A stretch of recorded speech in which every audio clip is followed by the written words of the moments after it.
Boa noite, tudo bem? Estamos iniciando mais um programa Prazo e Prosa, o nosso podcast. A gente vai ter um bate-papo tranquilo, iniciando hoje, 14 de abril. Hilmar, boa noite. Quem são nossos convidados de hoje? Boa noite, Alex. Boa noite a todos que estão nos acompanhando em casa. Estou de volta, né? Sei que vocês sentiram minha falta aí. Levei um pouquinho de falta nos últimos dias, mas cá estamos novamente, chega por um motivo nobre. Vamos lá, doutor Alex Machado. Os nossos convidados de hoje são muito especiais. A gente tem hoje aqui a presença do doutor Diego Lima. Ele que é advogado criminalista, já tem alguns anos aí na advocacia, pós-graduado em Direito Penal e Processo Penal. Militante na área criminalista, né, doutor Diego? Tribuno, atuação e ênfase no Tribunal do Júri e Lei de Drogas, Crime de Trânsito. Atuação especializada também em inquéritos policiais e investigações de alta complexidade. Temos também o Dr. Levi Ricarte, tá? Ele que é professor de penal e processo penal, principalmente na área de legislação extravagante, né, Dr. Levi? Isso. Jovem advogado com atuação destacada na área de penal, civil e criminalista e referência no preparo de candidatos para concursos públicos para o exame da OAB. É especialista também em preparatório para concursos públicos, ministrando aula há mais de 4 anos. Também é pós-graduado em Direito Penal, Processo Penal e Direito Tributário. Doutores, sejam bem-vindos mais uma vez. Fiquem à vontade para complementar a apresentação de vocês. Primeiramente, gostaria de agradecer o convite, né? Alex, Omar, grande honra, satisfação estar aqui hoje. E vamos aí ter um bate-papo, deslumbrar um pouco sobre o Tribunal do Júri, a advocacia criminal e o que mais for de conveniência para as pessoas, né, para o público. Agradecer aqui a presença na verdade, agradecer o convite, né? Agradecer o convite aqui do Alex, Hilmar. Também é um prazer incomensurável estar aqui ao lado do doutor Diego Lima, surgiu de uma forma tão inesperada que a gente não sabe, às vezes, nem explicar, que parece coisas de Deus. Porque até ouso dizer que eu não nasci para advocacia, mas Deus escolheu para mim uma trajetória que eu não esperava. Fiz a graduação como um todo, mas não esperava. E Deus colocou o doutor Diego na minha vida. E de uma maneira assim, totalmente contrária ao que eu imaginava, a vida me reservou um novo olhar, uma nova visão. É um grande prazer, a satisfação ter vocês aqui. Realmente eu fico muito agradecido por dedicar um pouco do tempo de vocês, que a gente sabe que é corrido, para estar aqui nesse bate-papo que a gente vai falar o mínimo de juridiquês possível, né? Até pro pessoal que assiste, o pessoal que acompanha, poder compreender, né, o que a gente aqui está tratando. Mas é aquilo que está perto da população quando liga lá o noticiário policial e sempre vê lá os crimes, e aí nunca... raramente as pessoas têm aquele contato direto ou próximo com um advogado criminalista, né? E há quem diga, espero jamais precisar de um advogado criminalista, né? Porque quem sou eu sou um cidadão, eu não vou me meter numa confusão, mas a gente sabe que todo mundo é suscetível a cometer o ilícito penal, não é isso? Só complementando, Alex, eu já começo com meus ditadozinhos que eu sempre trago. Tem um advogado e um médico para chamar de seu. Então, em algum momento você vai precisar. Exatamente. Então eu queria escutar de vocês como se deu, o Dr. Levi já meio que fez um prefácio sobre isso, mas como se deu essa questão do tipo, vou fazer faculdade de Direito, e até chegar um momento em dizer assim, pensei no concurso, não pensei no concurso, quero ser realmente advogado, né? E poder fazer o meu papel como advogado. Como é que vocês iniciaram? Quando eu iniciei a graduação, em nenhum momento pensava em advogar. Nenhum momento, isso é fato. sempre foi voltado para as carreiras jurídicas, mas no viés de concurso público, até porque é de onde eu vim, onde eu comecei já dando aula. E quando eu me formei, ainda assim não tinha tirado a OAB, não fazia questão, porém, por conta da necessidade da prática jurídica para as carreiras jurídicas, decidi fazer OAB. E num certo momento ali, o doutor Diego disse assim: cara, vamos fazer uma visita num presídio, vou fazer um parlatório, um cliente meu. Quando eu senti aquele clima, aquela situação, eu já achei legal. E quando eu tive a certeza foi numa noite que ele me ligou e disse assim: olha, flagrante agora, veste o terno e vem pra cá, eu tô aqui na Caucaia. Rapaz, aquela sensação de agitação, de você estar jantando, de você estar fazendo alguma coisa, deitado, às vezes, muitas das vezes despreparado para uma situação como essa, e receber uma situação dessa, o coração vai a mil. E aí foi nesse dia que eu tive a certeza que eu ia advogar. Que quando eu cheguei lá, o meu coração agitado e alegre por estar ali feliz, uma situação que você se depara, que você realmente, o advogado criminalista é a última barreira entre o órgão acusador estatal como um todo, Ministério Público, Polícia Civil, e a acusação e a defesa, nós somos a última barreira. E aquela situação de estar ali, presenciar, poder defender, poder dizer: olha, ele não está sozinho não, eu estou aqui. Foi nesse momento que eu disse assim: rapaz, é isso aqui que eu quero fazer para a vida. E naquele momento eu decidi que a minha vida iria mudar como completo. Quando você falou que foi a primeira vez um presídio, que teve essa chama, né? Imagino que você passava conteúdo como professor sobre aqueles determinados assuntos, mas o vivenciava na prática. Então foi nesse momento que imagino que você teve o estalo, né?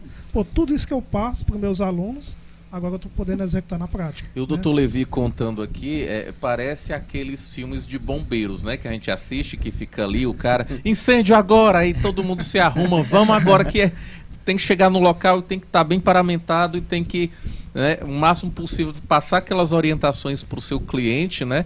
Mesmo naquele momento de turbulência, né? Que está todo mundo com os ânimos acirrados quando é um flagrante, né?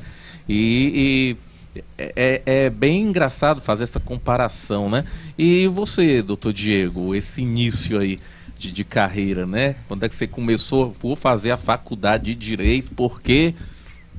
Alex, eu venho de uma família de empreendedores, né? Minha mãe tinha um mercadinho e eu sempre trabalhei com ela. Trabalhei ali como uma função de gerente, fazia tudo, né? Inclusive ficava até no caixa também. Chegou um dia, não, eu não quero isso para minha vida, eu quero algo melhor. Resolvi iniciar a faculdade de Direito pensando em concurso, porque infelizmente no nosso cotidiano ali de comunidade, você não tem um advogado como um exemplo. Você não tem aquele advogado, olha, eu quero ser como aquele advogado ali. Você não tem. Não teve uma inspiração? Para iniciar a faculdade, não. E quando eu pensei em concurso, iniciei a faculdade no primeiro semestre, tive contato com um advogado que realmente passava autoridade e eu achava muito bonito, né? E ele muito elegante, muito intelectual, e apaixonei pela aula, e em conversas com ele eu me apaixonei pela advocacia. E no primeiro semestre eu já mudei minha ideia, esqueci concurso público e me apaixonei pela advocacia. No segundo, quando eu tive o contato com o penal, aí eu me apaixonei pelo direito penal. Inclusive eu sempre falava para minha esposa: olha, se não for para me ser advogado criminalista, eu não quero ser advogado. Eu acho que isso é o anseio de todo estudante de direito. Também era assim, eu falei nos bastidores aqui, né? Aí a faculdade foi caminhando, infelizmente, né, não tive a oportunidade de um estágio. Tem uma curiosidade que eu conversei com o Alex, que eu fiz algumas situações para ele, mas eu não me identificava por conta de outras áreas. Então, quando eu vim realmente fazer algum tipo de estágio no criminal, eu já estava no 10º semestre. Eu conheci um advogado em um evento de tribunal do júri, conheci ele, a gente ficou conversando. Ele, doutor, vamos fazer um júri? Eu, vamos, ali como estagiário, né, ali nos bastidores, comentava alguma coisa, olha, você vai falar isso, isso e isso. E ele realmente introduzia na fala dele, no debate, e aí eu fui me apaixonando e hoje eu só atuo no direito criminal. Isso também já seria uma pergunta que a gente iria fazer, mas aproveitando. Porque o direito ele é um pouco parecido com a medicina. Tem várias ramificações, né? E para quem não entende em casa, que acha que, não, eu sou advogado, posso atuar em tudo. Posso. Sim. Não tem nenhum impedimento. Mas normalmente você vai seguindo por alguma área, né? Certo. Assim como na medicina, você vai se especializando em alguma área. E o que levou a vocês se especializarem mesmo e querer atuar só no criminal? Principalmente você ser a última barreira. Porque quando você fala em causas cíveis, causas trabalhistas, são situações que são, de certa forma, um problema que você está ali tendo numa causa de alguma forma, mas não vai restringir ao final de um processo uma possível condenação, uma restrição da liberdade. E muitas das vezes você já sofre toda a condenação por parte de uma sociedade por você ser considerado culpado. Então, quando a gente chega numa delegacia, por exemplo, que a gente está com um cliente, todo mundo já olha com aquele olhar de condenação. Rapaz, aqui é condenado, aqui é bandido. Então, e ainda tem muito esse estigma, esse preconceito, e a gente de certa forma, essa barreira contra todo o Estado, contra aquele indivíduo que está sendo acusado. E isso fez, pelo menos a mim, querer ser esse defensor, esse garantidor dessa liberdade, que para mim ela é essencial. E assim, o direito penal ele tem um porém, ele não é só glamour. Na verdade, ele é menos glamour do que a gente imagina. Porque é legal você ver ali no Instagram um advogado na frente de um fórum, num Tribunal de Justiça de Beca, sustentando um HC, um habeas corpus. Mas muitas das vezes a gente tá ali no sol, aguardando um parlatório.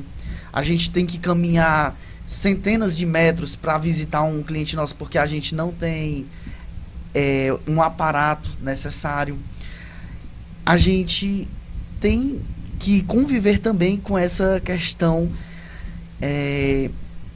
que ela não é glamour, porque às vezes, muitas das vezes, quem está do lado de fora imagina que o direito penal é aquilo que se vê na faculdade. É só o glamour, é tapete vermelho. Nos filmes, nos seriados, né? Não é um Suits, não é. Na verdade, é menos glamour do que se imagina. Passa um dia esperando uma audiência de custódia, muitas vezes, né? Muitas vezes eu passei uma manhã, uma tarde, indo almoçar 3, 4 horas da tarde, porque não pode sair dali, tem que aguardar. E a família, muitas vezes, e na grande maioria das vezes, não entende, né? Tanto a questão do direito em si, do trabalho de vocês, do estudo de aprimoramento de tudo isso, né? E existe muito essa questão. Doutor, o senhor vai para a audiência de custódia, que horas começa para... Não tem um horário para começar, mas não tem para terminar. Você não sabe realmente o horário que vai iniciar lá a audiência do seu cliente, né? Qual é o bom da advocacia, o bom, você diz assim, eu gosto de ser advogado, isso é satisfatório, e a dificuldade da advocacia em si? O bom é a liberdade. Eu tenho uma liberdade de tempo onde eu posso trabalhar muitas vezes de onde eu quiser, né? Eu posso protocolar em um hotel numa praia, eu posso ir almoçar. Assim, claro que dependendo da dinâmica do dia. Tem dia que eu vou ter audiência presencial, tem dia que vai ser online. Posso fazer do meu escritório online, posso fazer de casa online. Lá eu também tenho um escritório na minha casa. E tem essa liberdade de tempo, né? E o criminal, assim, muitas vezes, aconteceu muitas vezes isso comigo, eu com a janta colocada e eu tenho que sair para a delegacia para o criminal. Esse é a parte não tão boa, porque é de uma hora para outra ali. Né? É um incêndio, né? É um incêndio, né? E a tensão vai lá em cima, a adrenalina vai lá em cima. Não tem como você controlar. Não tem. Inclusive, nesse flagrante que o Dr. Levi citou, eu falei, doutor, quando você chegar em casa, você não vai dormir tão cedo. E ele não acreditou em mim. Acho que você foi dormir que horas? Umas 4, 5 da manhã. E o flagrante terminou, acho que meia-noite, não foi? Foi mais cedo. Foi umas 11 e pouquinho. Então... Porque é toda uma carga emocional, né? Estresse, é hormônio, então você fica assim, eu ainda tô ligadão, né? Que você realmente... É aquela história, só sabe quem trabalha com a mente. Sim. A mente, ela não para. Então, assim, é muito difícil você dizer assim, eu tô cansado. Você pode estar com o físico cansado, mas a mente tá lá. E você está pensando em N situações sobre o caso que você está atuando. Isso mesmo. E sem falar, assim, complementando, né? Que existem situações, existem algumas delegacias em específicos, que inclusive foi um flagrante nosso, que direitos são violados visivelmente. Visivelmente. E aí a gente, rapaz... Com 2 advogados do lado, esses direitos sendo violados, sendo negados direitos constitucionais básicos, e a gente tendo essa violação. E aí a gente, óbvio, vai para o choque, digamos assim, vamos bater de frente. Até porque nós somos combativos. Voz altiva, quando necessário, óbvio, sem faltar com respeito, mas quando necessário, uma voz elevada, mão na mesa, abre porta de delegado que não quer atender o advogado, porque infelizmente acontece isso. A gente chega, doutor, eu quero falar, você está presidindo um inquérito que vai possivelmente restringir a liberdade de um cliente, de uma pessoa. Você não quer conversar e às vezes é necessário essa altivez maior, essa firmeza maior. Né? Sim. E aí, nessa situação, amigo, vai lá em cima a adrenalina, é uma descarga de adrenalina, porque você não sabe se aquele delegado vai lhe prender por desacato, você não sabe se ali um policial vai querer brigar com você não sabe.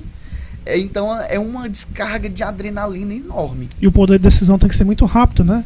Da forma como vai falar, da forma como vai solicitar algum tipo de requerimento, né? Porque além rápido, de ter né? o entrave administrativo, né, por essas circunstâncias de legalidade, ainda tem a pressão da família, que quer que você mostre o resultado, né? E às vezes você está ali debatendo, dialogando até com a autoridade policial, o delegado, e a família, cadê eu? O meu filho vai ser solto? Aí diz, calma, deixa a gente trabalhar. Tem uma pressão também por parte da família que é enorme, né, doutor? Isso. O Dr. Levi falou que o primeiro flagrante dele, né, que o Dr. Diego chamou, foi marcante. Mas como o Dr. Diego já estava atuando, você lembra assim do seu primeiro caso, que realmente você atuou de fato no criminal sozinho como advogado? Que você falou que atuou como estagiário num tribunal, né? Sim. Mas o teu primeiro caso assim que te marcou? Pronto. Conta pra gente como é que foi esse início aí. Vilmar, eu recebi minha OAB em uma determinada data e à noite uma família me ligou para fazer uma custódia no outro dia. E quando eu recebi dentro da sala da OAB, dentro do Fórum da Caucaia, que hoje tem a sede, né, ao lado de fora, mas antes não tinha. E no outro dia eu estava lá como advogado já, inclusive encontrei com o Dr. Felipe, que é o presidente de prerrogativas da subseção do Litoral Oeste, e ele, doutor, você já está aqui, você vai fazer o quê? Vim fazer uma custódia, rapaz. Desde 24 horas de OAB já tinha um cliente. Sua carreira vai ser brilhante, Deus lhe ouça. E realmente fui fazer uma custódia, né? Foi meu primeiro cliente, inclusive depois fechei até um processo com ele, porque custódia não é processo. Custódia é uma situação para verificar se existe realmente a necessidade daquela pessoa ficar presa, né, custodiada pelo Estado, ou ela pode responder o processo de liberdade. Não quer dizer que ela foi inocentada.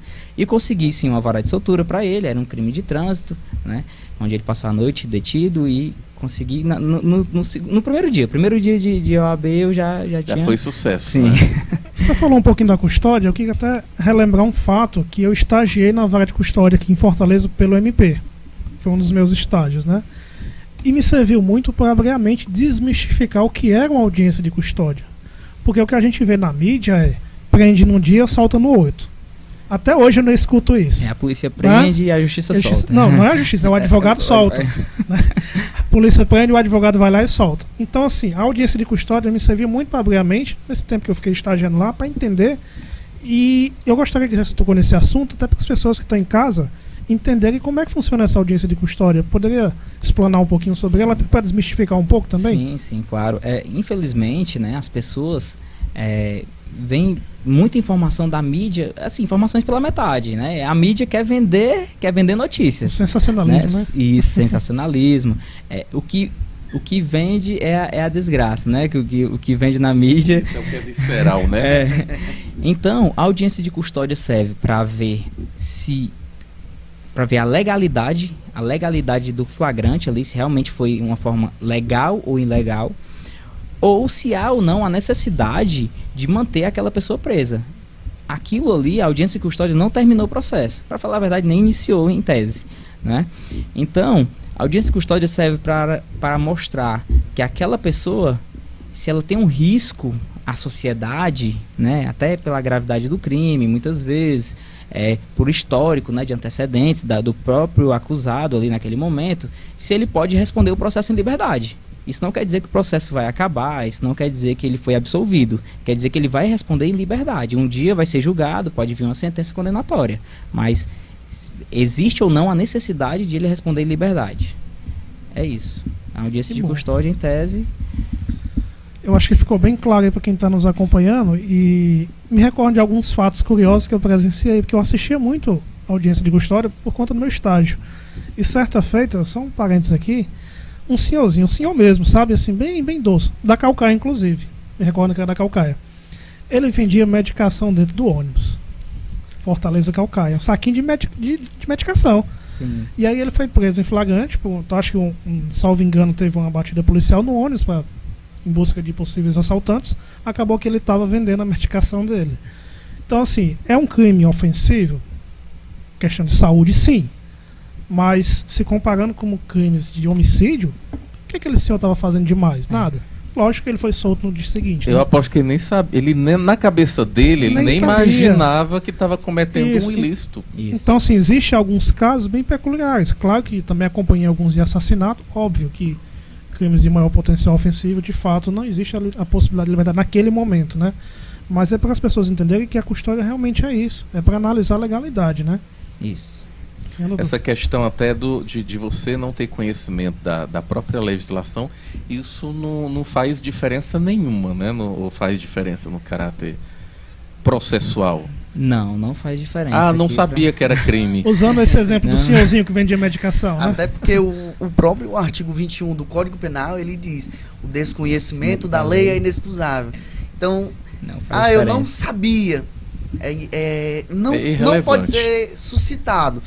No entanto, pode ser utilizado como eventual causa de diminuição de pena, na dosimetria da pena, quando houver uma possível condenação. Mas dizer que não conhece a lei, por si só, não isenta de uma o que pode ser utilizado, talvez, a questão de não havia o dolo, né? Então, sim, agiria com culpa, né? Apenas. Eu lembro que no começo da minha atuação como advogado, eu fui numa cidade de interior e uma pessoa pegou e disse assim: eu tenho um presente para dar pro doutor para levar lá para Fortaleza. Então era um tatu. Aí eu disse: eu não vou levar. Por quê? Por quê? Que é crime ambiental, mas todo mundo come aqui. Então não vou levar. Rapaz, eu até brinco, eu digo assim: é melhor você praticar um crime contra a vida que ser um crime ambiental. Crime ambiental é pesado, viu? Que além do crime tem a multa, né? A multa é elevada. A gente sabe que, assim, todo início de carreira, né, principalmente no criminal, tem aquelas inseguranças, os medos, né? Mas isso é necessário e faz parte da advocacia. Como é que vocês enfrentaram esses detalhes assim? Vou realmente atuar? Minha insegurança pessoal, meu medo, existiu nesse início ou foi de cara aberta e vamos lá? Eu não tinha outra opção, né? Como eu falei anteriormente, minha mãe era empreendedora, infelizmente ocorreu algumas situações que ela teve que fechar e eu parei por um tempo só para estudar, e quando eu já comecei, não tinha outra opção, era advogar ou advogar. Detalhe, ele já estava com a filha recém-nascida, né? Tava com a filha recém-nascida, isso. Ou seja, ou é dar certo ou é dar certo. Tinha que fazer dar certo de todas as formas. Então, Se tiver medo, vai com medo mesmo, vai né? com O pessoal medo mesmo. Então, eu já era bem conhecido no bairro por conta disso, né? Da minha mãe ter um mercadinho, eu trabalhar lá, era muito movimentado. E eu também fazia, já no Instagram, na época da faculdade, eu já abria caixinhas de perguntas, as pessoas faziam perguntas, me identificavam já como estudante de direito, fazia lives também. E é tanto que no início eu já fui contratado, como eu falei, né? No primeiro dia já me contrataram para fazer uma custódia. Então tinha que ir com medo mesmo, e divulgando no Instagram, e fiz algumas parcerias, porque é muito importante também você ter parceiros ali para você até dividir experiências, né? Olha, vamos fazer juntos, né? Vamos nesse caminho aqui aprender isso juntos. Cadê? Tem um cliente aí, tal área, eu não faço. Você faz, pronto, a gente manda. Eu mando o que aparecer para mim, da Previdência, do trabalho para você me manda o criminal. E então, não tive outra opção. Era fazer dar certo. E graças a Deus, até hoje, né, tá dando tudo certo. Fala um pouco pra gente do júri em si. O doutor pode complementar, que na verdade eu cortei aqui. Não, tranquilo. Assim, para complementar, eu acredito que ninguém cresce sozinho. Então, o que o doutor Diego falou aqui faz muito sentido. Se você realmente quer ser grande no que você faz, sozinho não é impossível, mas é muito mais difícil. É dificultoso. Porque quando você tem uma parceria boa, uma pessoa ali que está ao seu lado somando, são duas cabeças pensantes, e às vezes você vai por um lado, e aí a pessoa que está com você diz, que não é tão interessante, vamos fazer assim, você tende a ter mais sucesso naquilo que você está fazendo. E é bíblico, né? É bíblico quando diz assim, dois são melhores, é melhor do que um. Né? Que quando um cai, o outro ajuda a levantar. E vale para tudo. Vale para a sociedade. A sociedade é um tipo de casamento, né? A sociedade, enfim, de advogados, né? Como também para a vida pessoal, de cunho pessoal também. Então aquela história de, eu sou sozinho, vou prosperar sozinho. Consegue, mas com uma dificuldade. Mesmo assim existem os apoios, né? Os colaboradores de parcerias, de tudo isso, para que você possa nunca realmente estar sozinho, né?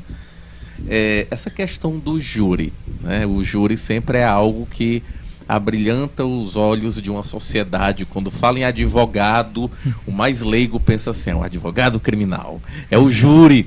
Eu assisti todos contra o J. Simpson, é aquilo mesmo. O famoso advogado do diabo, né? Advogado do diabo, muito conhecido, né? Icônico, né? Pode começar, do júri. O tribunal do júri é algo que chama muita atenção, principalmente por ser o tribunal mais democrático do mundo, com ênfase ali no direito anglo-saxônico, o direito inglês, que se desenvolveu nessas imediações da Europa e se alastrou pelo resto do Ocidente. Então, eu acredito que traz muito esse entusiasmo com a população, principalmente pela participação.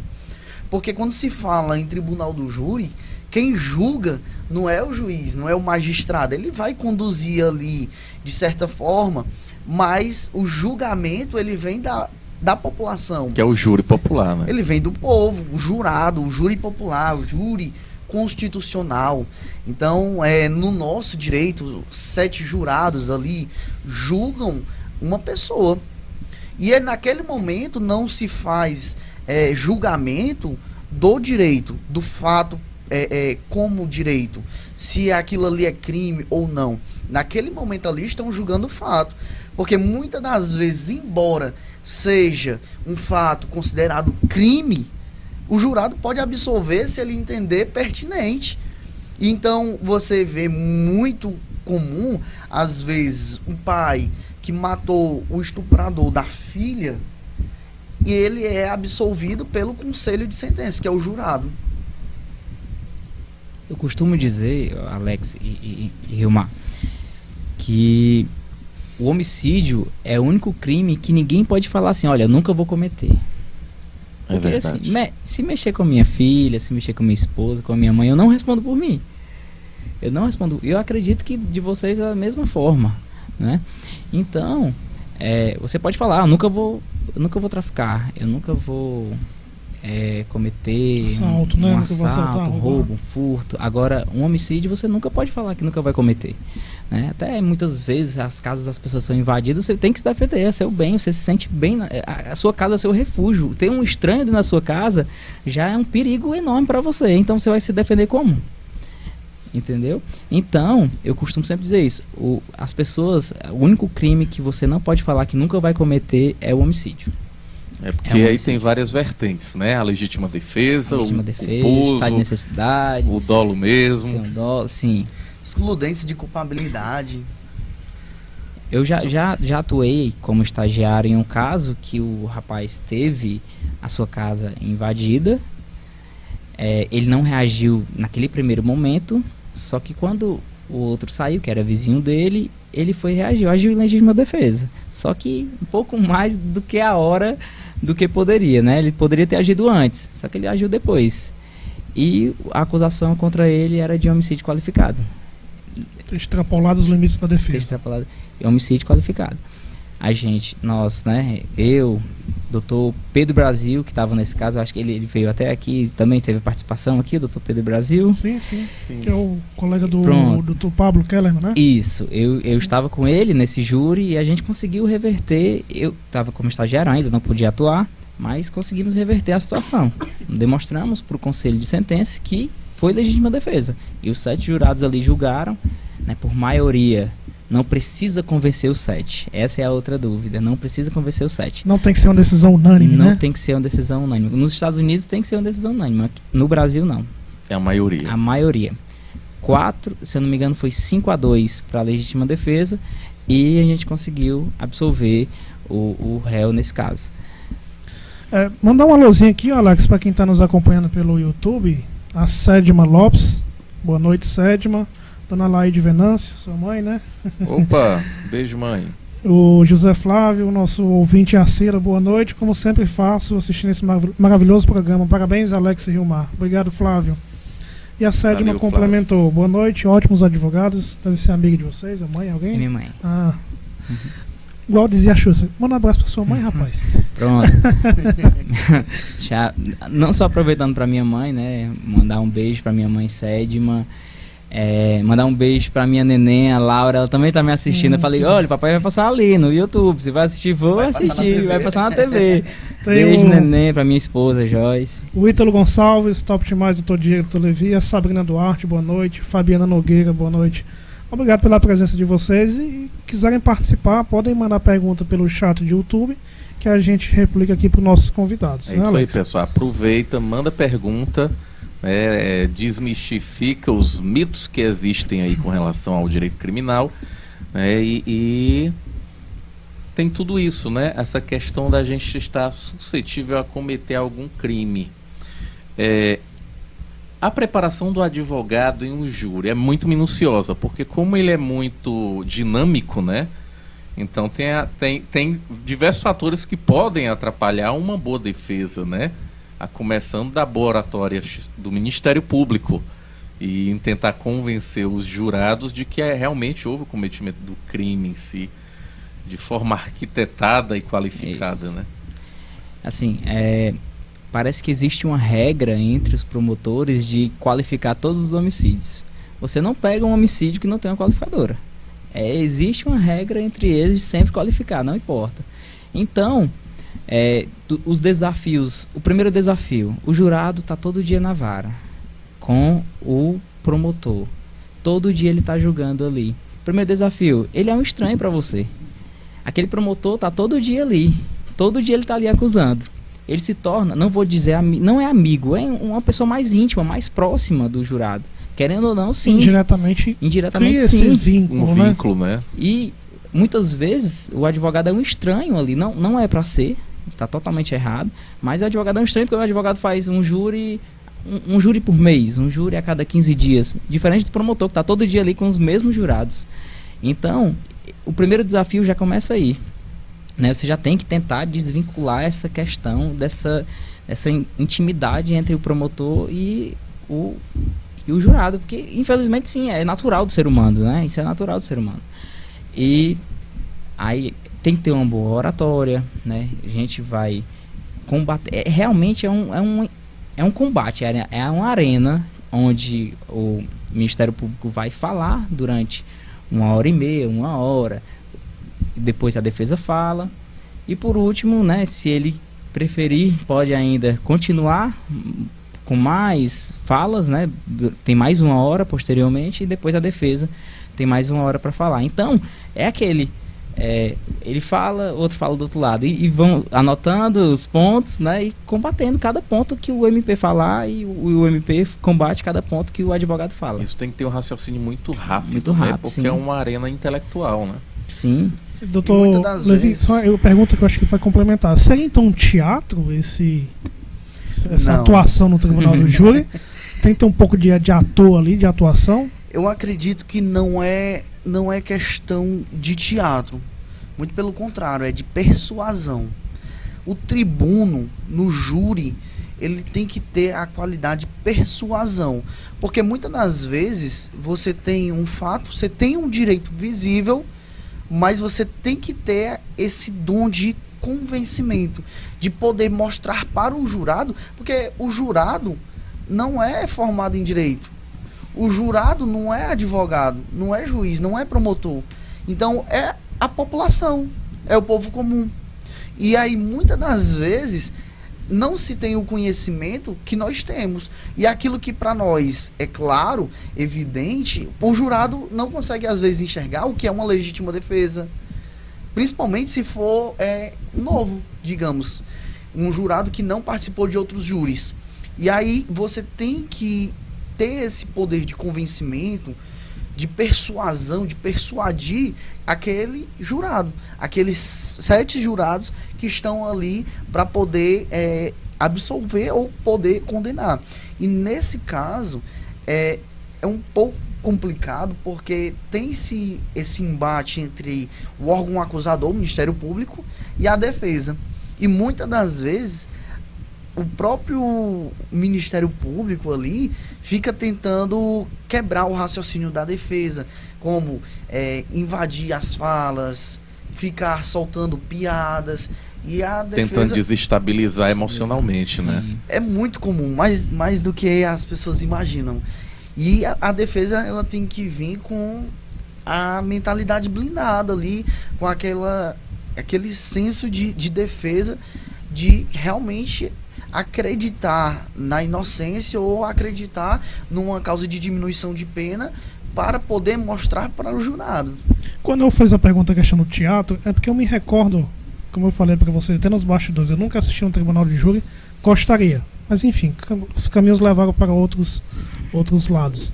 Mas o que eu vejo em alguns colegas compartilhando, que às vezes tem até um flip chart, que é aquele painelzinho, você tentando explicar para o jurado, como você falou, às vezes o jurado não sabe o que é uma legítima defesa, então você tem que explicar de forma até desenhada, ou até fazer uma atuação para que ele entenda.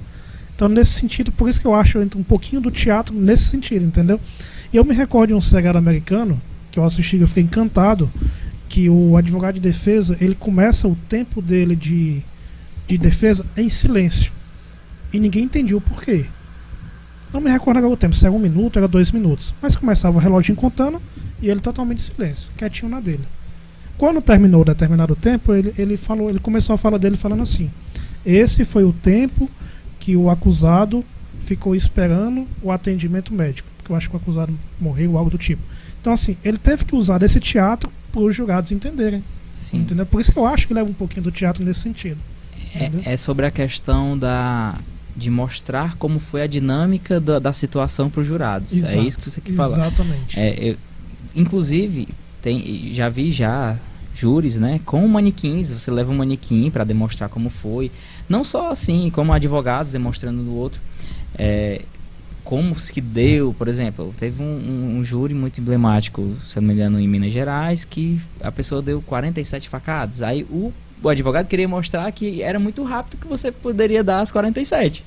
Em alguns segundos, assim, ele mostrando No manequim. No outro advogado, dessa vez não era um manequim, mas não, era uma de brinquedo, para ele mostrar realmente que era muito rápido. Então, eu entendo quando você falou que essa questão do teatro é mais para demonstrar para o jurado como foi que se deu a dinâmica dos fatos. Até porque o nome é atuação em júri, né? Sim. Então, assim, existe toda uma performance, né? Para você tentar convencer os jurados. Quando ele falou da questão do... levando ao aspecto meio que do teatro, nesse sentido, né? Que a gente sabe que o teatro ele é uma simulação de uma realidade, né? Mas me veio na cabeça Quintino Cunha. Eu sou fã do Quintino Cunha. Então, assim, as anedotas do Quintino tem Cunha, as né? anedotas dele. Eu não vou falar mais conhecida, mas disse que uma vez, né, se me permite eu vou contar, uma vez ele foi contratado por um júri em cima da hora. Ele chegou, analisou o caso e disse assim: aqui não tem nem perigo, o cara vai ser condenado. O que é que eu vou fazer agora, né? Mas vou aceitar a incumbência. Chegou lá no dia, o Ministério Público ia começar a falar. Na época não existia algumas proibições que existe hoje, e ele acendeu um charuto em pleno tribunal do júri. E foi tirando a atenção dos jurados, e o Ministério Público falava, e ninguém estava captando, porque estava de olho e já estava com a cinza mais ou menos desse tamanho, não caía. E aí que o pessoal ficava, né, no satisfatório, cai ou não cai. Vai cair. Final da história, Quintino Cunha conseguiu a absolvição do seu cliente, e lá fora os colegas perguntaram: Quintino Cunha, o que é que houve que o teu charuto não caía a cinza? Ele disse assim: como eu sabia que era um júri muito arriscado, eu criei essa estratégia do charuto e coloquei um arame dentro do charuto para segurar a cinza e prender a atenção dos jurados. Então, assim, logicamente que venhamos e convenhamos, naquela época se utilizava uma linguagem mais rebuscada, né? Talvez o promotor estivesse floreando aí com o juridiquês e por uma condição popular de pouco conhecimento, até mesmo de leitura. Então realmente conquistou essa proeza, né? Se é verdade ou não, sei que a história é de Quintino Cunha. É fascinante, né? Fascinante a atuação no tribunal do júri, né? Eu gosto demais mesmo, por conta até desse embate também diretamente com o promotor ali. Você tem que convencer algumas pessoas, né? Eu não gosto de falar os 7 jurados, que precisamente você só precisa de 4. Você precisa convencer apenas 4. Então, para dar um resultado aí satisfatório para o seu cliente. E a depender do caso, eu me corrijo se eu estiver errado, porque eu não atuo na área, mas você até descarta ou não um jurado a depender da situação, né? Tem essa persuasão, não é isso, pode descartar um ou outro, né? Existe estratégia, né? Existe algumas proibições de início, né? Questão de amizade, parentesco, que os jurados não podem ter com nenhuma das partes.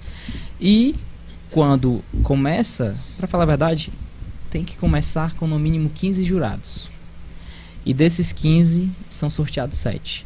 Quando vai saindo na urna o nome dos jurados, a defesa fala se aceita ou não.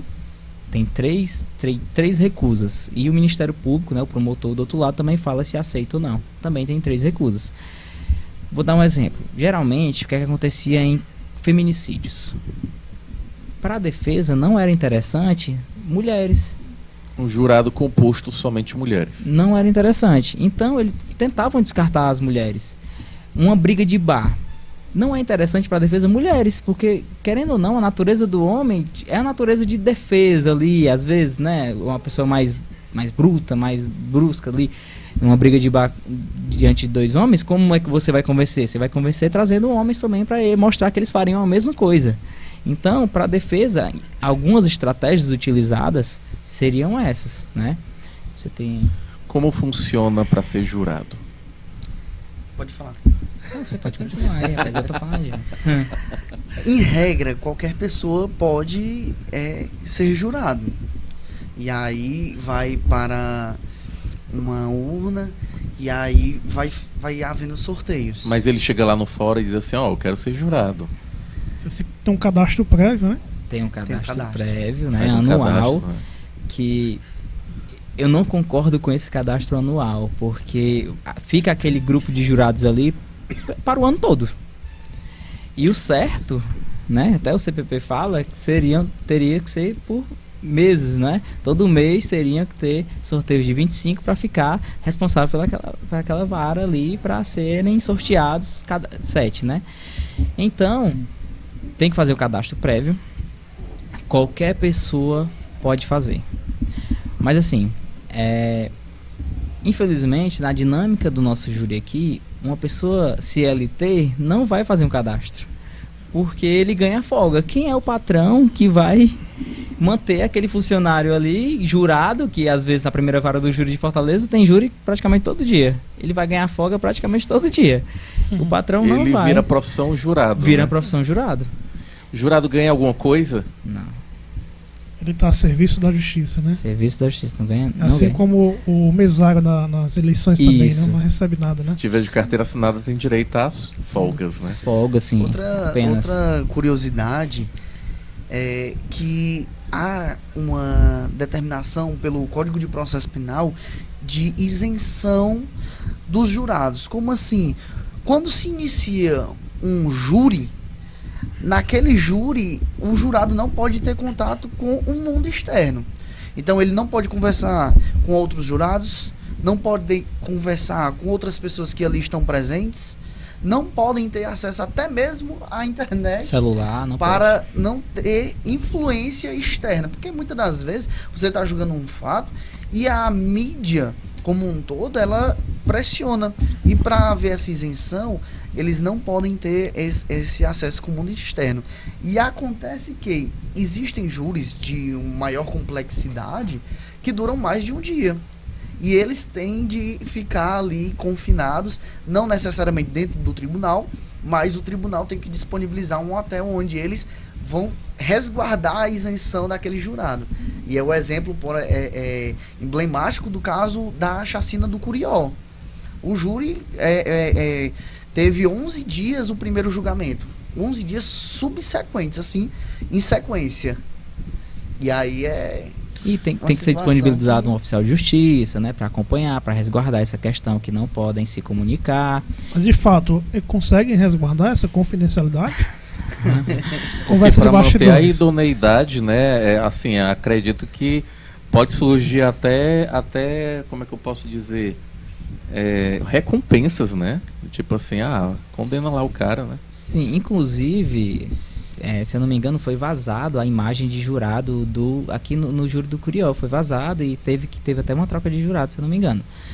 Porque, por conta disso, que não pode. Porque o jurado não pode ser intimidado. Ele tem que ser resguardado, não só ele para o mundo, como o mundo para ele, né? Ele tem que ter seu livre convencimento ali.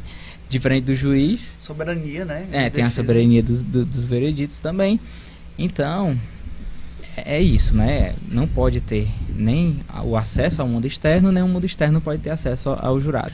Senhores, para quem está nos acompanhando em casa, que eu acho que está esperando por esse momento, um caso assim emblemático, curiosidade que aconteceu com vocês, ou de repercussão ou não, claro que não precisa dar nome, como falar os bois, Pode ser né? engraçado também, né? Engraçado. Que a gente possa aí... Apesar da situação, um caso que... esse caso aqui, ele foi uma situação cômica. Já atuei em um flagrante, eu acho que... Não, você não estava nesse flagrante. Que... Assim, o pessoal... Olha, é por isso que eu digo, todos nós temos que ter um contato de um criminalista. Porque a qualquer momento pode aparecer qualquer coisa. O rapaz tinha separado da moça há um mês...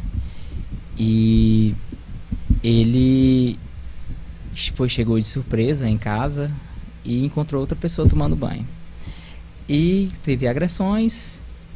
E daí ele era faixa preta em jiu-jitsu, o outro era dois tamanhos dele. E teve agressões, o rapaz desceu as escadarias do prédio sem roupa, porque ele estava tomando banho. Quando eu cheguei na delegacia, tava policial e o meu cliente rindo de toda a situação. E o rapaz tá preso. Ele, não, rapaz, aqui não dá em nada, não. Como foi que aconteceu? E eles me contando a história, o policial me contando a história, e ele me contando a história e rindo da situação, de que ele chegou e viu o rapaz lá tomando banho na casa dele e agrediu ele e correu pelas escadarias do prédio sem roupa e a população toda olhando e a polícia chegou, ele estava lá embaixo. Tem várias histórias assim. sabe, de situações fáticas que se tornam até engraçadas depois para contar, né? E algum específico do tribunal do júri, assim, não é engraçado ou que foi realmente aquele caso bem complexo que você conseguiu reverter, algo do tipo? Complexo. Teve esse caso, né, da legítima defesa, que realmente o rapaz estava sendo acusado injustamente. Atuei em casos também. Meu primeiro júri foi bem marcante, porque era uma briga de bar e 2 pessoas tentaram agredir o cliente, e na autodefesa dele, ele acabou empurrando bateu a cabeça e faleceu. E o outro teve algumas lesões por conta de agressões mesmo. E a acusação era de um homicídio qualificado e uma tentativa. E a gente demonstrou no processo, também no júri, que foi legítima defesa. Inclusive com os depoimentos das pessoas que estavam próximas. Inclusive a doutora promotora de justiça pediu também a absolvição. Ela entendeu naquele momento, antes ela não tinha entendido, naquele momento ali ela entendeu que realmente foi legítima defesa e mudou realmente a vida do rapaz. E você vê... E é raro, né? É corriqueiro o Ministério Público entender que... É raro eles mudarem de opinião e pedir absolvição, é raro. E naquele momento deu para ver o alívio na pessoa que responde o processo, porque responder um processo criminal já é muito doloroso, E inclusive o juiz lá que estava presidindo lá a audiência pegou no ombro dele assim e falou: saiu um peso, não foi? Aí ele foi. E aquilo ali até emociona a gente naquele momento. Então, assim, antes de ir para o júri popular, ele passa por uma outra parte processual, questão Isso. processual. É porque, assim, o júri, ele é um sistema bifásico. Ele é dividido em 2 fases. A primeira fase tem-se a pronúncia. Para quem não é do direito, que está assistindo, entender, essa primeira fase que se fala para saber se realmente é competência do júri. E o juiz entendendo ali naquela audiência que cabe um crime doloso contra a vida, há um ato chamado pronunciamento, que vai para a segunda fase do júri, e aí há a sessão de plenário, onde há aqueles debates entre o Ministério Público, a defesa e os jurados. Mas nesse primeiro momento não, é só as testemunhas, vítimas, se houver, o acusado, a defesa e o órgão acusador. Então, antes de virar um processo júri, né, para o júri, tem a questão da pronúncia, né? Exatamente. Dentro do mesmo processo, né? Exatamente. São tipo 2 processos em um, eu costumo dizer, né? Porque na primeira fase ali tem todos os trâmites normais praticamente dos outros processos. Marcada audiência, ouvida a testemunha, ouvida a vítima, se houver, né? Se estiver viva, se for uma tentativa, por exemplo. Testemunhas. O acusado, o réu, é ouvido também. E o juiz, né, junta todas as provas e analisa se realmente tem indícios suficientes que realmente foi aquilo que aconteceu, que aquele é o autor e que o fato realmente ocorreu, a materialidade, e ele pronuncia para ir para a segunda fase. Aí sim é fase de plenário. Aí tem que intimar novamente as pessoas, juntar novamente provas para fazer o plenário de júri. Pelo aspecto histórico, o advogado criminalista do júri, né, ele é o direito mais raiz que se tem, né? Porque é o direito que já existia na época da Grécia, né? Essa questão do júri em si, né? Da questão de essa criança é minha, essa aqui eu vou dividir no meio, né? Então tinha muito essa questão do júri em si, né? De como definir, né? São aspectos bem históricos, né? Isso remonta muito Roma, nas muito praças, Grécia, né? né? Onde as pessoas se juntavam para julgar um acusado ali de cometer algum crime na época. E já vem desde essa época. Não fazendo merchan, mas quem é amigo e conhecido sabe que eu estive na França no final do ano e eu visitei alguns pontos históricos relacionados à justiça. E um deles que me impressionou foi o Palácio da Justiça, que é onde a Maria Antonieta foi presa, julgada e condenada. A decapitação dela foi em praça pública, mas eu tive no local no qual ela foi presa, julgada e condenada. Enfim, como o Alex falou, remonta a muito tempo, né, na nossa história, principalmente na França, na Revolução Francesa, que houve muitas essas decapitações, né? Mas antes passava por todo um processo. E aí, voltando ao que a gente estava falando, desculpa, estávamos falando muito do acusação, defesa, advogado, promotoria e o conselho de sentença. A figura do juiz fica onde aí? No tribunal do júri. Ele só conduz ali o jogo, a história? Ele fica como não mediador, mas como um terceiro imparcial, na qual ele vai conduzir toda aquela instrução. E aí, dando a voz à defesa, dando a voz ao Ministério Público, interrompendo ou concedendo a ordem quando necessário, quando, por exemplo, a defesa está falando, o Ministério Público interrompe, ou quando se traz questões que não estão dentro dos autos do processo, provas fora do processo, e alguém, ou defesa, ou acusação, pede a ordem, o juiz interrompe. Então ele fica como esse terceiro imparcial, porque ali conduzindo a audiência. Como ele preside o ato, né, ele fica organizando, né, a ordem, né, é o Estado juiz, né? Fazendo a comparação, é como se fosse um jogo de futebol, é o árbitro do jogo, né? E quem faz o gol não é o árbitro, são os jogadores. Ele só está ali conduzindo as regras do momento, né? Isso. Inclusive, quando o jurado ainda tem uma dúvida, o jurado, ele sempre pergunta. Tem alguns dos senhores jurados estão com dúvidas, e eles fazem a pergunta diretamente ao juiz, para o juiz explicar ou perguntar por eles, né, a dúvida para tirar a dúvida que eles têm. O jurado não faz a pergunta diretamente para o advogado. Às vezes o jurado tem dúvidas sim, e podem perguntar. Olha, eu fiquei em dúvida nesse ponto. Não faz diretamente para o advogado, faz para o juiz faz para o advogado explicar novamente, ou falar novamente, ou para testemunha, quem está testemunhando ali, o jurado pode fazer perguntas, mas não diretamente. Para o juiz, que fica como um mediador ali. Como é uma situação muito delicada, o júri em si, porque a família também está ali assistindo, né? Tanto da vítima, como também de quem está sendo acusado, né? Os jurados em si, eles sofrem retaliações por parte disso após o júri, porque o que a gente observa que ocorre mais é os advogados sofrerem por parte da família que está injustiçada, né, algum tipo de ameaça, né, velada talvez ou não, mas os jurados em si. Aí entra a questão da isenção.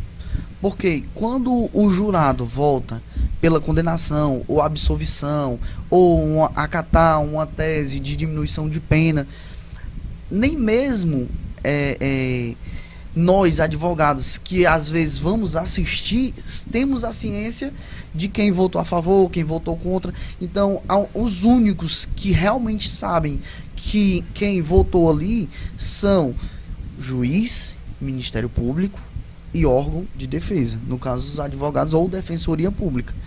Além destes... Você não sabe o voto do jurado, não tem como você saber... Porque é secreto, né? É secreto. Sigiloso. Só sabe o número, né? 4-2, 4-3, 5-2... Inclusive, se todos os jurados votarem sim, são 7 jurados. Se todos votarem sim, quando chega na contagem de 4, já para não ter essa certeza que todos votaram sim. Que foram por unanimidade. Isso. Quando chega em 4, para. Pode continuar, perdão. Inclusive, em algumas sessões, nem se fala para quem está assistindo ali, para a família, o placar dizendo assim. Então, só... houve condenação em tantos anos, ou houve absolvição, foi acatada a tese de legítima defesa, por exemplo.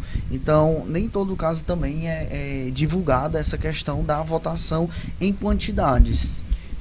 Uma dúvida aqui, para o advogado em começo de carreira que quer enveredar na área criminal. Logicamente que você não vai dar a receita do bolo, mas quais os cuidados do advogado início de carreira ele deve tomar ao chegar numa delegacia, acompanhando ou não o seu cliente? Vamos lá, essa aqui eu faço questão de falar. Tem um lugar de fala, né, doutor Levi?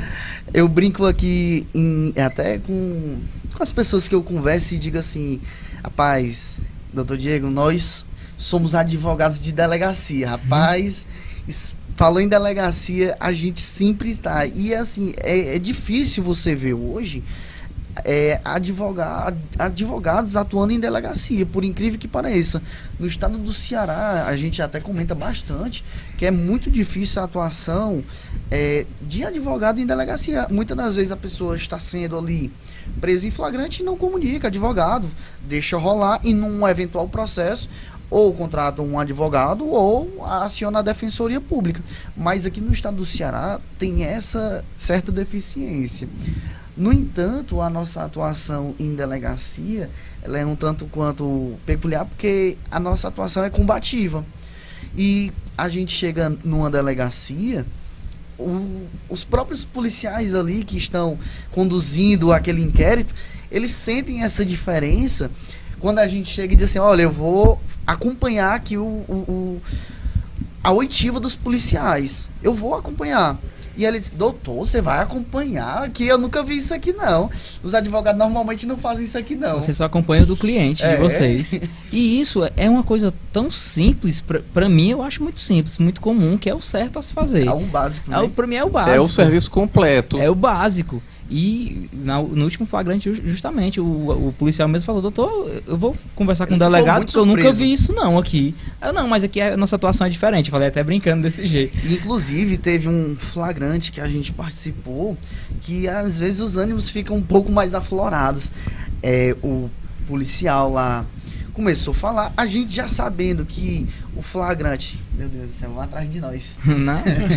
O flagrante forjado, a gente faz questão, principalmente quando o flagrante ele é ilegal e a gente sabe que de acompanhar todos os atos. E aí o policial para o delegado disse assim, rapaz, eu não quero falar na presença dos advogados não.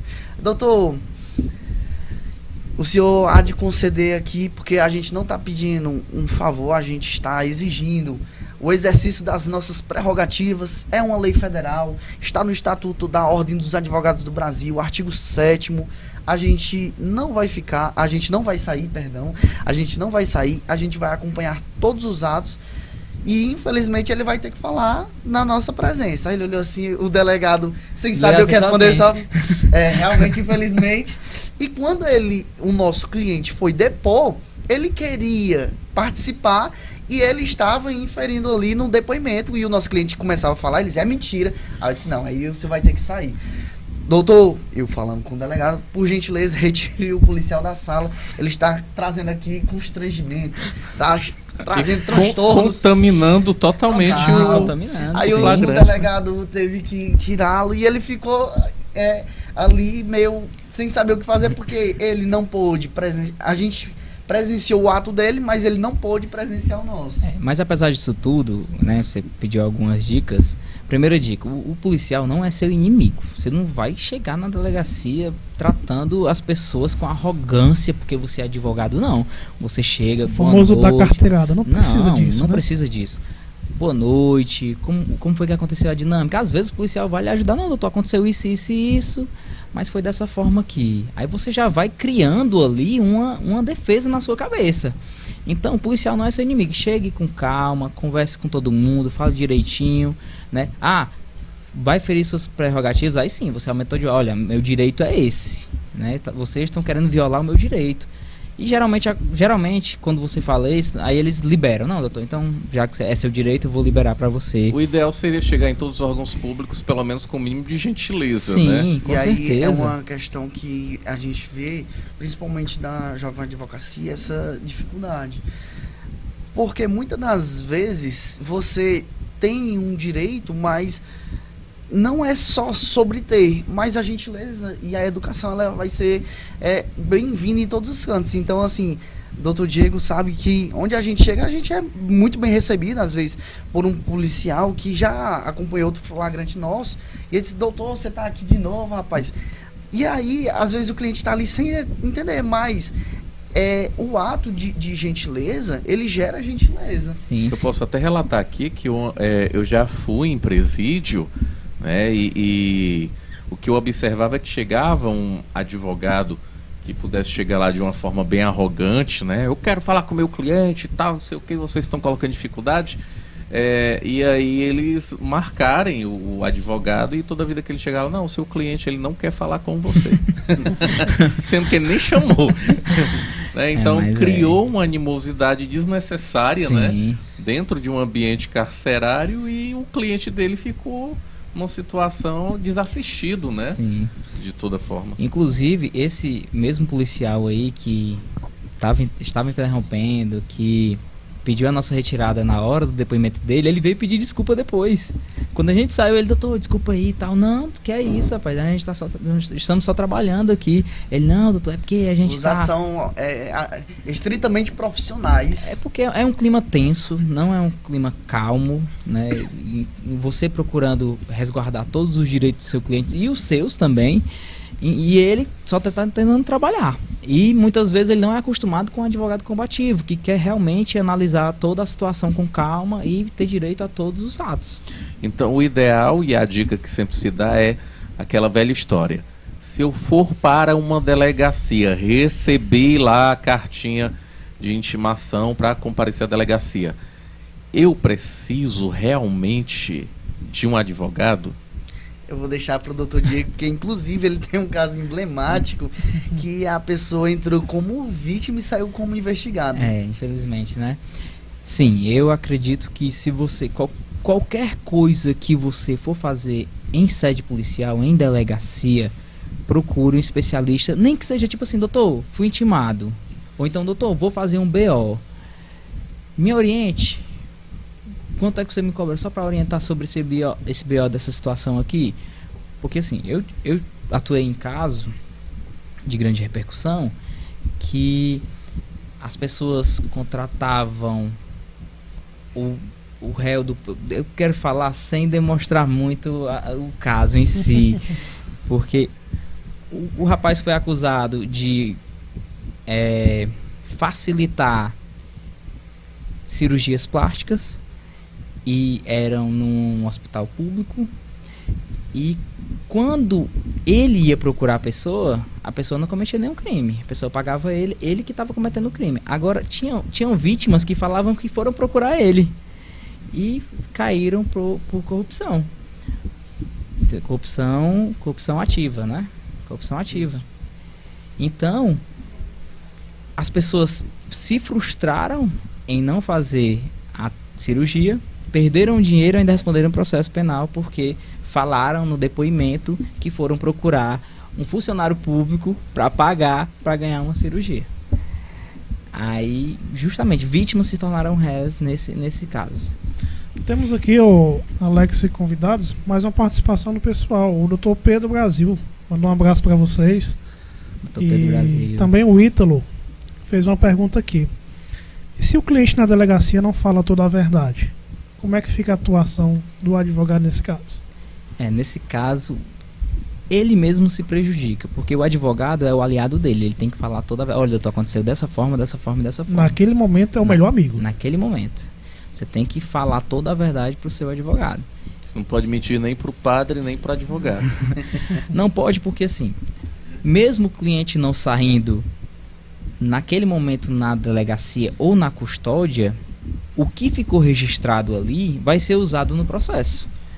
Então, se ficou registrado contradições de policiais ou já um depoimento interessante do seu cliente, ele vai ser usado lá na frente no processo. E um adendo, né?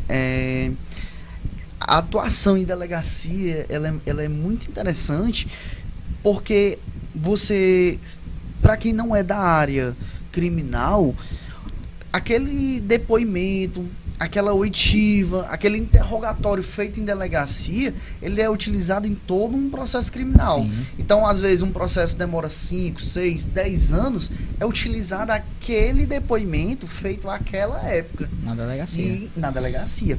E, às vezes, aquilo vai lhe servir para uma condenação ou para uma absolvição. Perfeitamente. Então, resumindo, pessoal, for chamado para a delegacia, não precisa ter eu não vou pagar o advogado. É melhor pagar para não ter bronca lá na frente, pagar mais caro, né? Até porque é um momento que você está se utilizando de um serviço de qualidade para poder lhe acompanhar e poder lhe orientar da forma devida. Então, recebeu, não pense duas vezes em chamar um advogado especialista. Tem aqui mais uma pergunta, inclusive do Pedro Brasil. Eu acho que até para a gente finalizar esse bloco do Tribunal do Júri, né? Ele pergunta assim: o quão é importante a atuação de um advogado especialista no tribunal do júri? Como a gente até falei no início, né? Sim. Quando você é advogado, você pode atuar em qualquer área. Mas, importante que você procure um especialista para aquela determinada área do seu assunto. No caso do tribunal do júri, quão é importante esse advogado especialista? Pronto, primeiro deixar um abraço pro Dr. Pedro. O Brasil é um dos especialistas aqui no tribunal do júri, atuante. O quão é importante? A gente pode diferenciar várias áreas, inclusive trabalhista, previdenciário, criminal, e nem todo criminalista é atuante no tribunal do júri. Eu já conversei com vários colegas: doutor, eu só pego o criminal, mas você atua no júri? Não, não atuo não gosto, ou então eu não sei, ou então eu não consigo. Então você tem que focar nas pessoas atuantes ali. Por quê? Porque conhece todos os trâmites, né? Todo o caminho do processo. Qual o artigo ele vai falar na hora que o promotor estiver incluindo algo que não está nos autos do processo, resguardar os direitos do cliente, tem aquela vivência todo dia com o processo, porque assim, um processo que tramita no júri, que as pessoas têm um pensamento que é só homicídio, mas não é, tem infanticídio, tem um aborto, tem instigação, auxílio, induzimento ao suicídio, e advogados que são especialistas nessa área sabem deslumbrar todos esses artigos e todas as saídas possíveis. Então, é interessante você contratar especialistas para cada área. Tribuno, nem todo criminalista é um tribuno. Você pode complementar se você... Eu até faço uma comparação como um médico. Às vezes você está com uma dor no coração, tem 10 médicos. Mas você não vai num neurocientista porque ele é especialista em cabeça, em cérebro. E assim funciona na advocacia também. Cada um tem as suas especialidades, as suas especificidades. E o tribuno, ele é um ramo específico dentro do direito criminal. Não significa dizer que ele é melhor do que os demais criminalistas, mas nem todo criminalista é tribuno. Vamos falar sobre os crimes específicos, então, vamos lá. A questão dos crimes digitais. Tem aparecido alguma coisa nesse sentido para vocês? Hoje em dia é tão mais fácil cometer crime, né? Você chega lá na rede social de alguém e manda para aquele lugar, ou faz uma acusação que leviana, né? Até caluniosa. Alex, as pessoas têm a impressão que a internet é terra sem lei, mas não é. Não é terra sem lei. O que você faz, o que você fala, você pode ser responsabilizado por isso. Já peguei casos de calúnia, de difamação. Inclusive, a difamação é uma situação qualificada. Tem um aumento de pena por conta disso, de ser divulgado em rede social. E não só isso, como questão de golpes, essa questão de divulgação de aplicativo, de tigrinho, esse tipo de jogos, né? Jogos virtuais, também se torna uma questão de um crime. Né? Para falar a verdade, de uma lei específica, né? Você pode também complementar. Inclusive, você tem um caso, né? Eu tenho um cliente que está com um processo em tramitação. Quando ele me procurou, ele já tinha iniciado o processo e resolveu me contratar por indicação de outra pessoa. E ele achava que não haveria crime por ser internet e não terá, mas não tem controle. Mas como é que eles vão me processar se eu já paguei as mensagens? Mas não funciona assim. Existe todo um trâmite, existe IDs de identificação de onde veio a mensagem, qual foi o provedor de internet, daquele provedor, qual foi a rede utilizada. E é um caso, nesse caso específico, que envolve violência doméstica por se tratar de crimes contra a honra que foi proferido ali em redes sociais. Ameaças, né? Todo tipo de crime. Tem vários crimes que você pode... Eu acho que o crime do momento digital, não sei se os doutores já passaram por isso, é o do falso advogado, né? Tá muito em voga, tá muito no momento. Então, assim, vamos falar um pouquinho dele, porque eu acho que merece a devida atenção. Tem saído, só inclusive... hoje eu recebi seis mensagens de WhatsApp do tipo, é o senhor. Então, assim, além de ter sido veiculado, né, nos telejornais, já aconteceram algumas prisões, mas eu acho que isso é uma questão de importância para a sociedade. A gente precisa debater um pouco para as pessoas entenderem que tipo de crime é esse e como evitar cair nesse golpe, né? Então os doutores estão passando por isso também. Já aconteceu, inclusive, lá no escritório de uma pessoa, um estelionatário, se passar por mim, enviou ao cliente a procuração que consta lá no nosso site, no nosso sistema, o ESAG, mostrou a procuração e disse que saiu um benefício que ele tinha só que dar uma entrada para poder liberar. E o cliente veio até me falar: doutor, é você? Rapaz, não é não, cuidado. E é algo que está se tornando mais rotineiro, eu ouso dizer não comum, mas rotineiro. E está sendo atualmente, principalmente no nosso ramo, o crime do momento, né? Inclusive, esse cliente, Dr. Levi, ele já havia caído ele já era nosso cliente do escritório, né? Porque havia caído em um golpe antes. E a pessoa fez um empréstimo no nome dele, e ele contratou o escritório justamente para tentar anular essa situação. E quando ele fechou com o Dr. Levi lá com o escritório, e no dia que foi protocolado a ação dele, acho que 2 dias depois, no outro dia, não foi? Ele já entrou em contato com essa situação que já tinha levado a outro golpe do falso advogado. A pessoa entrou em contato, se passando pelo Dr. Levi, eles pegam a foto do advogado, colocam no WhatsApp, ele viu a peça completa, o pedido completo. O processo está íntegro, né? Inclusive, quando eu fui olhar novamente o WhatsApp, já tinha o nome de outro advogado. Já tinha o nome de outro advogado. Primeira coisa, doutor, vá logo na delegacia com ele, chame ele, vão vocês dois na delegacia. Aconteceu um fato comigo que tentaram fazer isso com a minha mãe, usando meu nome, né? Mas claro que ela não tinha nenhum processo comigo, então não se usou do processo. Usou daquela tática de antigamente, né? Sim. Mãe, perdi meu número, tô precisando de um valor aqui para pagar um boleto, mesmo esquema. E aí a minha irmã tava do lado e falou, digitando assim: tá, então já que é você, manda um áudio. Sabe qual foi a astúcia que eles fizeram? Eu dei uma entrevista para a TVC, pro programa do Silvio Santos. Eles pegaram o telefone, colocaram para gravar o áudio eu falando de um trecho da conversa da entrevista que eu dei, falando sobre algo de Pix, algo relacionado a Pix, e mandaram para minha mãe. Eles pegaram tipo um corte, dizendo assim: aí você manda o Pix, não sei o quê. O trecho da minha entrevista que eu dei. Então, assim, a gente está muito suscetível a isso. E aí foi na hora que a minha irmã me ligou mesmo. Eu falei: não troquei de número, meu número é esse, sempre vai ser esse, até que um dia eu não perca ele, mas sempre vai ser esse. Qualquer outro número que não seja esse meu pode bloquear imediatamente. Tanto que lá é propenso a acontecer também, já com essa utilização de inteligência artificial, alguém realmente captar a sua voz e fazer o que quiser. Sim. Principalmente nós que estamos expostos em redes sociais, damos entrevistas, etc, etc. Então acaba suscetível a esse tipo de problema. Inclusive, né? Essa é a primeira dica que eu falo: olha, doutor, quando você fechar um contrato, né, você já avisa logo: olha, eu não vou mudar de número, esse é o meu número. Se outro número entrar em contato com você, mande primeiro uma mensagem para mim nesse número para saber se eu mudei ou não, porque o cliente lá, se ele tivesse feito isso, não teria caído num novo golpe. Semana passada um cliente caiu. De fato, ele teve uma sorte muito grande.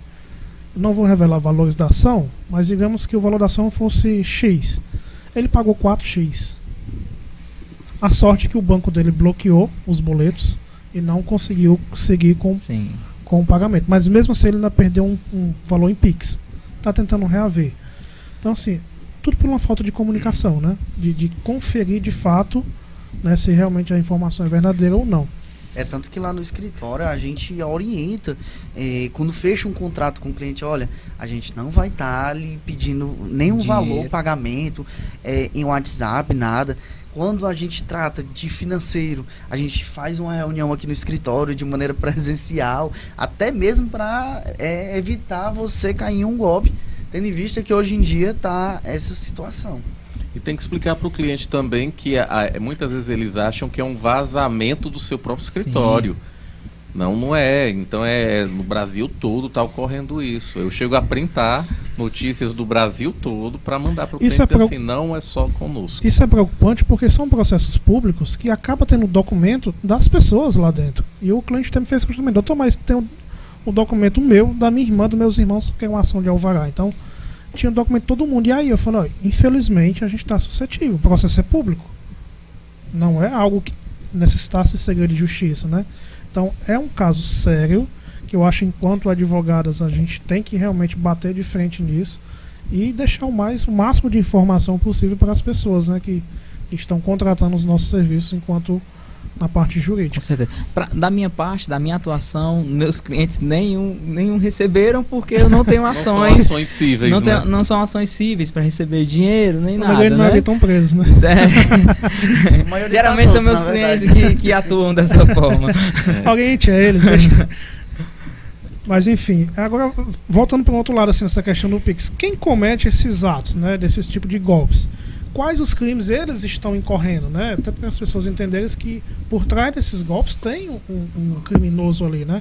Sim. Então como que se dá essa atuação desse crime que eles estão fazendo? Seria um estelionatário? Seria um cybercrime? Como é que ele se encaixa aí na tipificação penal? Pronto, a primeira tipificação, a mais clara, seria o estelionato, a questão do estelionato, sim, né? Daí vai, depois, às vezes, a associação criminosa, porque tem vários ali que atuam daquela forma. Essa questão também tem até mesmo alguns quando aumentos, se passa pelo advogado da falsidade ideológica. falsidade ideológica, sim. Às vezes uso de documento falso.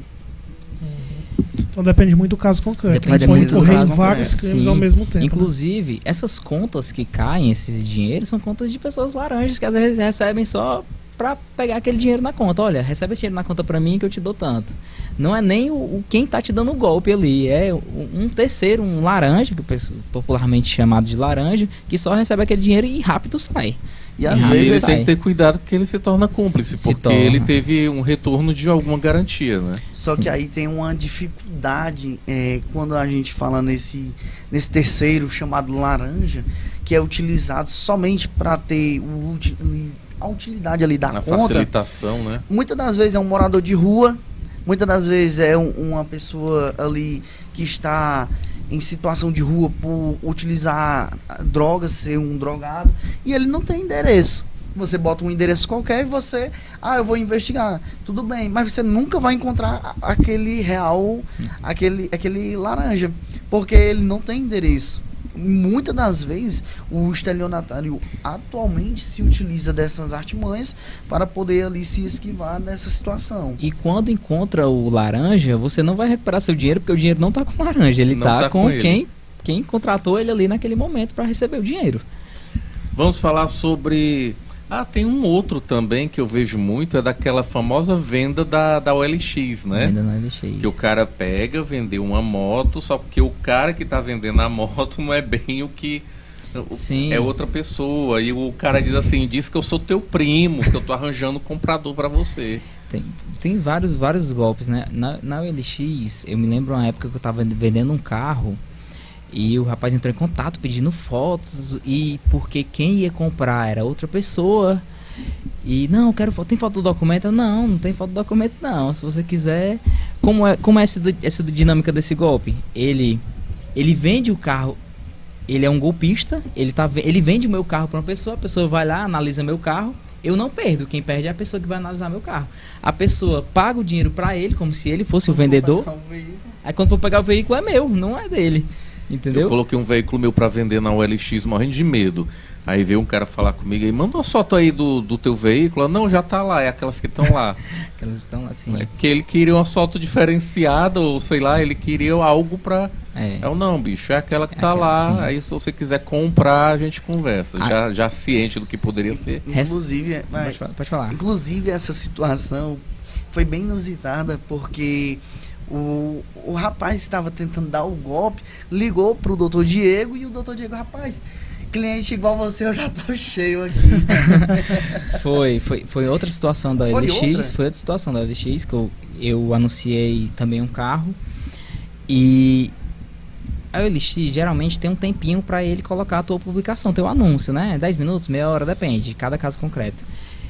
E quando estava ainda em análise, eu recebi uma ligação, rapaz, eu sou daqui da OLX, eu preciso dos seus dados, é você que está anunciando tal carro? Aí ele, não, que eu preciso aqui confirmar para deferir aqui, para colocar o seu anúncio.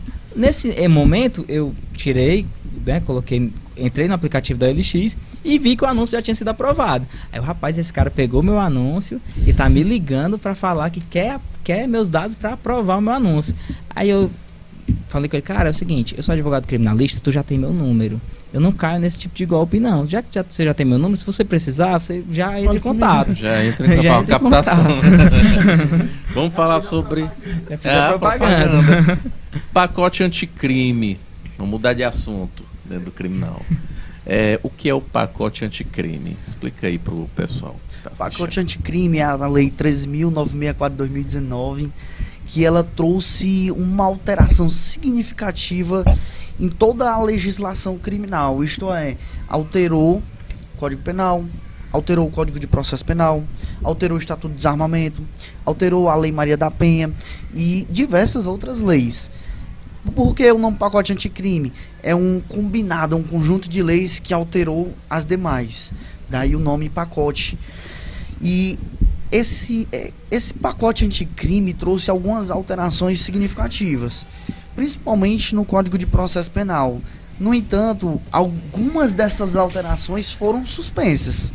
Então, por exemplo, no Código de Processo Penal, a gente tem ali a aplicação do juiz de garantias, que seria um juiz imparcial, que iria julgar ali aquele primeiro momento a questão das legalidades da prisão e tudo. Ele está suspenso. Ou seja, está no Código, porém ele não tem aplicação, porque está suspenso. Mas houve diversas alterações na Lei Maria da Penha, Estatuto de Desarmamento. Para tornar mais incisiva, para que ela possa ter uma eficácia mais contundente? A finalidade, a primeiro momento, teria sido tornar o sistema penal mais rigoroso. Mas, de fato, não teve essa efetividade toda. O que é o juiz de garantias? Quer falar? Não, você pode continuar. O juiz de garantias é um juízo imparcial que ele iria julgar aquele primeiro momento, além da custódia, ele iria trazer a questão da aplicação dos direitos constitucionais, das legalidades, e esse juiz é como se fosse uma vara dentro do juizado. Não seria o juízo que iria julgar o processo, seria um juízo à parte. Então iria o processo criminal passar primeiro momento nesse juiz de garantias, avaliava a aplicação das legalidades ali, a aplicação dos direitos constitucionais ao preso e posteriormente iria distribuir o processo para alguma das varas criminais. E vocês que atuam de fato nessa área criminal, quais as críticas ou então assim que esse pacote veio para piorar, para melhorar? Qual a opinião de vocês nesse sentido? Eu acredito que a finalidade teria sido tornar o sistema criminal mais rigoroso. No entanto, foi uma tentativa frustrada. Não acredito efetivamente que tenha tido efetivas mudanças. Acho que pode ter sido um lobby político da época que o país estava vivendo, 2019? Muito possivelmente, até porque a gente estava vindo de uma recém-eleição. E aí a direita tinha acabado de assumir o poder e como forma de dar uma resposta ali mais rígida a esse sistema criminal, uma criação, uma mudança na legislação criminal. Sim. Inclusive, voltando um pouquinho, falando sobre o juiz das garantias, porque o Dr. Levi falou de maneira bem teórica, né? Bem a questão da lei mesmo. Para o processo, o juiz das garantias seria muito interessante. Por quê? Porque seria um juiz ali na primeira fase, houve algo ilegal, o juiz que iria julgar, ele não ia ver o que a prova ilegal que foi obtida anteriormente, porque o juiz das garantias já ia sair justamente com essa prova. Então, nós somos todos seres humanos, não tem como desver as coisas, não tem como deixar de ouvir o que já foi ouvido. Então, quando é juntada uma prova ilegal ali no início de um processo, na fase que em tese seria do juiz das garantias, ele poderia julgar de forma que mostrasse a ilegalidade, retirasse aquela prova, para depois um juiz, sem nenhum vício, julgar de forma imparcial todo o processo. Essa seria a principal finalidade do juiz das garantias. Eu quis demonstrar um pouquinho da funcionalidade do juiz das garantias dentro do processo, quanto seria interessante. Doutores, eu vou aproveitar os minutos finais e voltar lá do comecinho, que a gente estava perguntando como é que vocês iniciaram a carreira de vocês, né? Como definiram, eu quero ser advogado e eu quero ser criminalista. E aí eu fiz uma pergunta, na época, vocês tinham alguma referência, né? Como advogado, como uma inspiração em advogado, e você explicou que acabou tendo uma referência com o seu professor, né? Da faculdade, né? Pela elegância, pelo tratar, pelo palavreado, pela didática. Atualmente, já na atuação dia a dia do advogado criminal, tem alguma referência, alguém que você se inspire, ou o doutor Levi que possa dizer também, eu me inspiro no advogado X, que eu acho muito bacana a forma de atuação dele, ou o defensor público, né? Você pode começar, doutor. Eu acredito que não só um advogado, mas um conjunto de condutas que você acredita, pelo menos falando de mim, que eu acredito que não existe ninguém perfeito. Cada um tem as suas qualidades, e eu acredito que a gente deva buscar o melhor de cada um. E aí isso é interessante porque você se inspira em algumas condutas, algumas atuações em alguns setores de cada um dos advogados. É isso, doutor? Não tem um específico? Auri Lopes Júnior. É difícil sair, não foi? Você queria dizer, Diego? Não. Assim, a gente realmente, né, vê a atuação de cada um. Por exemplo, tem um advogado que é bom de inquirição, né, questão de depoimento, perguntas. Tem um advogado que é bom no júri. Eu tive várias referências, né, aprendi muito com o Dr. Pedro Brasil. Para mim é um dos melhores tribunos do estado, Dr. Pedro Brasil, inclusive está acompanhando ainda nossa transmissão. Zanoni Júnior, Auri Lopes Júnior. Hoje, atuando com o Dr. Levi, a gente vai, né, aprendendo, aprimorando e vai realmente admirando um ao outro, porque a gente vai aprendendo ali juntos, ali, atuando juntos. E olha, a gente está num nível que realmente eu quero chegar lá, eu quero aumentar de nível, eu sei que ele busca a mesma coisa, então a gente vai se também virando fã, né? Dá uma dica pra gente, aí de filme ou livro aí pro pessoal que acompanha, que diz assim, quer entender um pouco aí pelo menos ter uma ideia da situação do advogado, da atuação do advogado, alguma indicação que vocês possam, eu gostei desse filme, achei legal. A Defesa Tem a Palavra, de Evandro Lins e Silva, que é um caso muito emblemático, que ele atuou no júri na década 1915, salvo não me engano, e é muito interessante. É um livro? Livro. Pronto. Repete, a defesa tem a palavra. É o caso do Dock Street, né?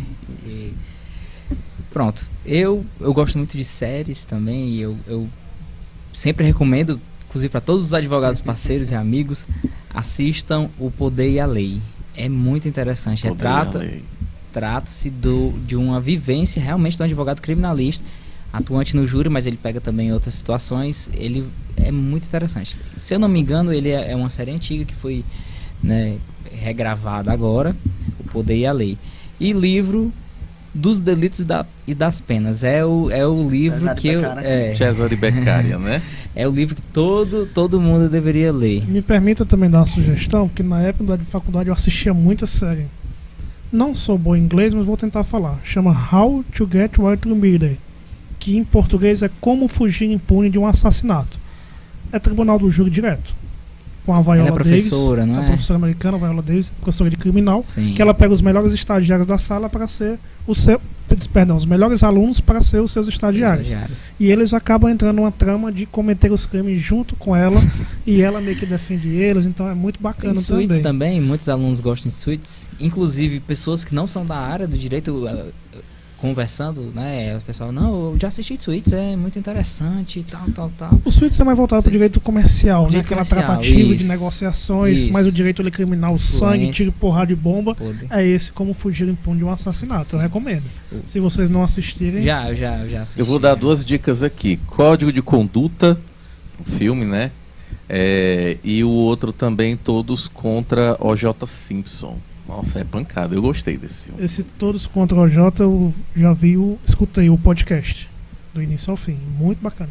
Considerações finais. Nós estamos chegando ao finalzinho aí do nosso podcast. E as considerações finais aí de cada um desses advogados, que eu já agradeço de antemão por ter tirado o tempo para vir aqui, né? Depois de uma correria, acredito que acordam cedo e já começa o telefone a tocar. Como é que está meu processo? Meu filho como está, doutor? E aí tiraram um tempinho para vir aqui. É super gratidão. Considerações finais, doutores? Primeiramente, agradecer aqui o convite. Fico muito maravilhado de estar aqui, poder estar ao lado hoje meu sócio, doutor Diego Lima. Agradecer ao Alex, ao Rilmar, né? Isso. Por estar aqui e dizer que para quem está querendo começar a advocacia, para o jovem advogado, embora difícil, porque a gente sabe que é difícil, mas persistam, insistam. Se é realmente aquilo que você quer, procure se aliar a pessoas que têm propósito e cara, não desistam. Porque todo início ele vai ser difícil. Todo caminho, no início, ele é árduo, ele é pesado, mas se é realmente aquilo que você gosta, vá atrás, porque é gratificante. E Diego? Pronto. Primeiramente, gostaria de agradecer mais uma vez o convite ao Rilmar, Alex. Muito obrigado mesmo, assim, dessa oportunidade de vir aqui, ter esse bate-papo interessante, mostrar para as pessoas um pouco do júri, né, um pouco da vivência da advocacia criminal. E é isso, né? Não desistam dos seus sonhos, não importa se é advocacia, não importa se é concurso público, não importa se você quer uma docência, não desista, porque é difícil, é árduo, assim como o Dr. Levi falou, mas com muito esforço, dedicação, você consegue chegar onde você almeja, né? A melhor profissão que a gente poderia estar exercendo. E digo, porque muitas pessoas hoje que fazem a graduação de Direito e se tornam bacharéis, enveredam pelo concurso público, não por sonhos, não por gostar, mas muitas das vezes por medo de não dar certo na advocacia, de medo de não conseguir atuar, de não conseguir clientes. Tanto que hoje a gente vê um número muito grande de juízes, promotores, procuradores que estão pedindo exoneração para atuar na advocacia privada. Isso é real, verdade. Alex, só dar um pouquinho de ênfase aqui para a galera que está nos assistindo. Sigam aí os doutores Diego Lima e o professor Ricardo. Vamos lá. Do Diego, @Diego Lima, Diego com DY, .adv, não é isso, Diego? Isso. E do professor Levi, advogado, @prof.levi com Y, Ricard, não é isso? Eu deixei no chat também, para vocês que estão nos vendo, o Instagram dos dois. Então siga aí, dá essa moral para os meninos, que são dois doutores aí brilhantes na advocacia. Obrigado. Brilhantes, comprometidos, comprometidos com a legalidade, com o trabalho. E eu sou suspeito para falar, né? Então, assim, a gente está aqui numa condição de advogados. Logicamente que eu, o Dr. Rilmar, nesse momento não estamos como advogados, mas como entrevistadores de dois advogados. E ninguém aqui é herdeiro de escritório, né? Não. Ninguém é herdeiro de advogados. Talvez vocês sejam advogados os únicos da família. O primeiro da linhagem. O primeiro da linhagem, né? Assim como eu sou, o Dr. Rilmar também. Né? Então, super gratidão por esse momento tão ímpar, realmente, de expor para a população, ou para quem está assistindo e acompanhando, como funciona a atuação do advogado criminalista. Obrigado mais uma vez, doutores, pela presença. Obrigado. E deixar aqui o povo de casa o convite para o nosso próximo podcast. Segunda-feira é feriado, né?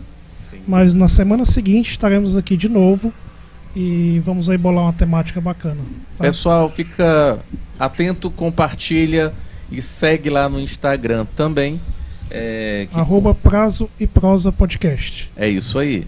Boa noite, tudo de bom, pessoal. Boa segunda, boa Boa semana. noite. Tchau, tchau. Tchau, tchau.